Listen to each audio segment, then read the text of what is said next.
শুরু করে দিলেন, যখন ছেড়ে দিলেন কার উপরে? মিল্লাত মানে রাসূলের তরিকার উপরে, রাসূলের মিল্লাতের উপরে, রাসূলের ভালোবাসার উপরে, রাসূলের প্রেমের উপরে। আমার মায়ার নবী বলে, যারা এই দোয়াটা পড়ে লাস্টে ছেড়ে দেয়, আমি মদিনা থেকে আমার উম্মতের জন্য নূরানি হাত বাড়াইয়া দেই। আল্লাহু আকবার, আল্লাহু আকবার, আল্লাহু আকবার।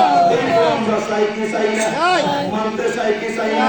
যারা বলবে নাই আমরা তাদের কথা মানতে রাজি না, যারা বলবে দোয়া নাই তাদের কথা আমরা শুনতে রাজি না, যারা বলবে আছে আমরা তাদের লগে আছি, শাহপুর দরবার বলে আমরা আছি, পানোয়ার দরবার বলে আমরা আছি, গোবিন্দপুর দরবার বলে আমরা আছি, সোনাকান্দা দরবার বলে আমরা আছি, পুরপুরা দরবার বলে আমরা আছি, শর্ষিনা দরবার বলে আমরা আছি। যত পীর মাশায়েখ, ওলি আব্দাল, গাউস কুতুব, পীর মাশায়েখ যত যারা হয়েছে, তারা প্রত্যেকে যখন কবর দেয়, মাটি দিয়ে ওলি হোক, প্রেসিডেন্ট হোক, যাই যা কিছু হোক, কবর দেওয়ার সময় কেউ যদি এই দোয়াটা বাদ দিয়ে কবর দেয়, নিশ্চয়ই এটা মুসলমানের কবর হবে না। ঠিক কিনা বলেন?